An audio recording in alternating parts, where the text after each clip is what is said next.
योगी के working style से एक तरफ ममता बनर्जी भड़की हुई हैं, तो वहीं अखिलेश यादव भी खासे परेशान हैं। अखिलेश को एसआईआर में एनआरसी नजर आ रहा है। अखिलेश यादव का कहना है कि योगी आदित्यनाथ एसआईआर के बहाने एनआरसी लागू कर रहे हैं। आप आधार को नहीं मान रहे, इसका मतलब ये एसआईआर नहीं है, ये अंदर ही अंदर एनआरसी वाला काम कर रहे हैं। क्योंकि हमने उत्तर प्रदेश में सुना है कि वहां के मुख्यमंत्री जी कह रहे हैं कि हम डिटेंशन सेंटर बना रहे हैं।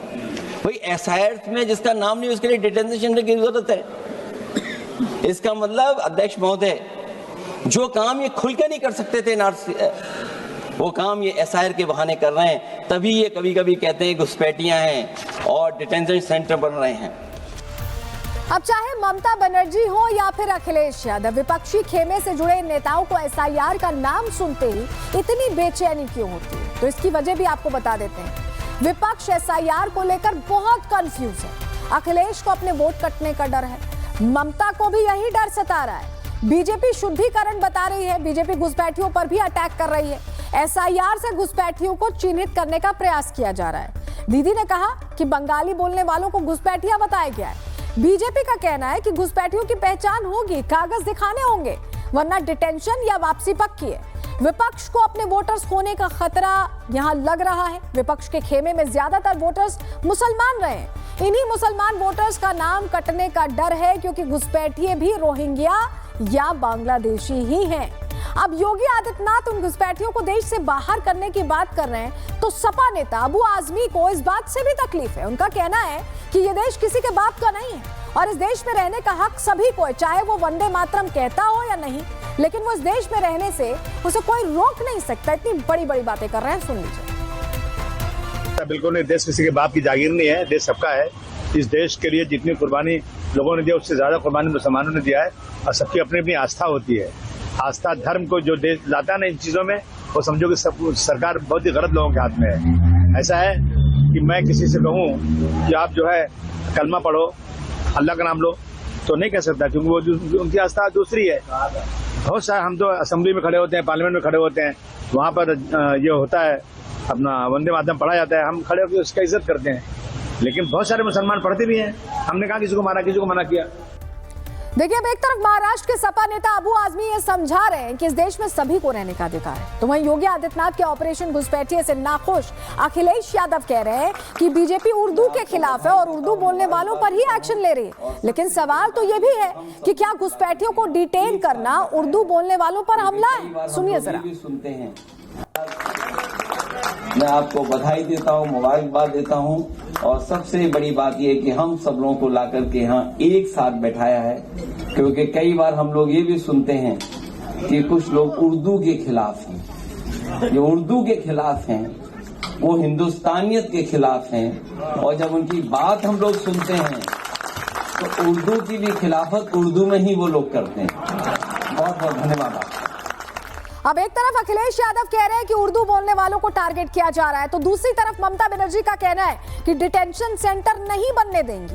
तो वहीं योगी से लेकर पीएम मोदी तक साफ कह चुके हैं कि एक भी घुसपैठिए को छोड़ेंगे नहीं, और विपक्ष सिर्फ वोट बैंक की राजनीति कर रहा है। और इस तरह की राजनीति का देश को क्या नुकसान होता है, उसका भी एक उदाहरण योगी आदित्यनाथ ने दे दिया है, उन्हें सुनिए।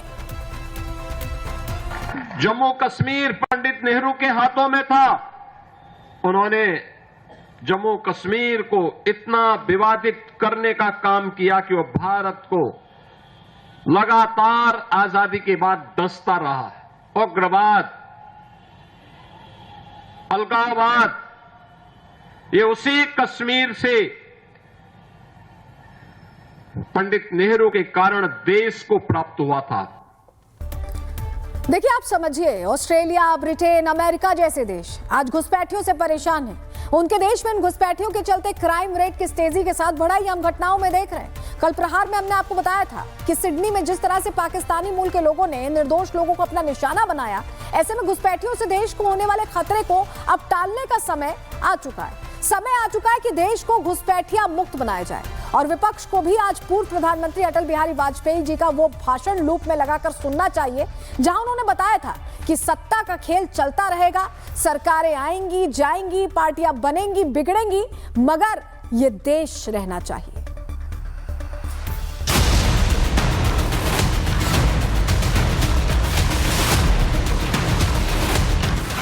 बांग्लादेश की जमीन से रोहिंग्याओं पर हुए नाइट अटैक के बाद अब इनकी पहचान के लिए बाबा टू दीदी सभी के पास एसआईआर की ड्राफ्ट लिस्ट पहुंच रही है। एक तरफ बाबा है जो उपद्रवियों की डेंटिंग पेंटिंग के साथ डिटेंशन सेंटर का भी निर्माण कार्य देख रहे हैं, तो दूसरी तरफ पश्चिम बंगाल की मुख्यमंत्री ममता बनर्जी हैं जो सियासी रूप से इस बात पर रूठी है कि बीजेपी कहीं उनके खेला होबे पर कमल ना खिला दे।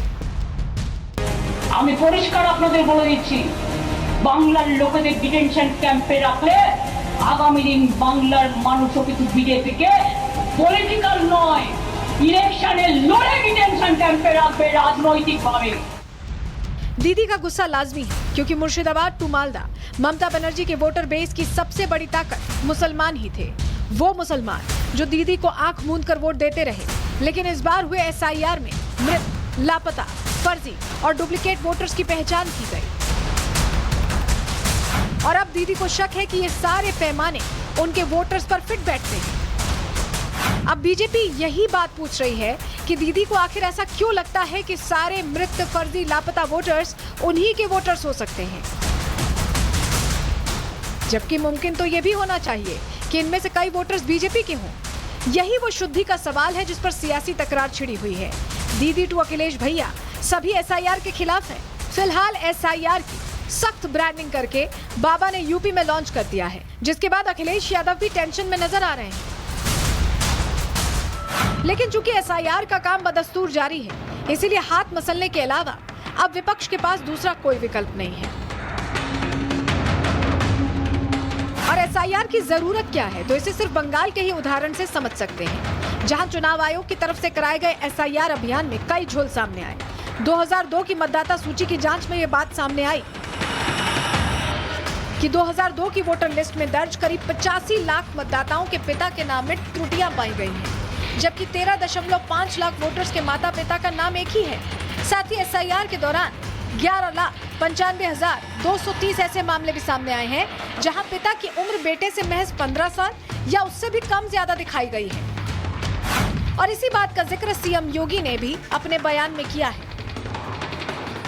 एक जगह तो ये भी मैंने देखा, एक सज्जन का नाम था, उसकी उम्र 20 साल, उसके पिता की उम्र 30 साल और उसके ग्रैंडफादर की उम्र 40 साल।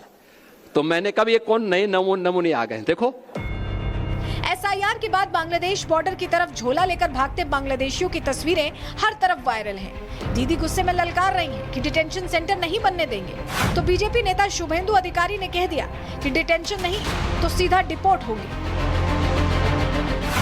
खैर, पश्चिम बंगाल में एसआईआर की ड्राफ्ट लिस्ट तैयार हो चुकी है। 58 लाख नामों पर कैची चली है।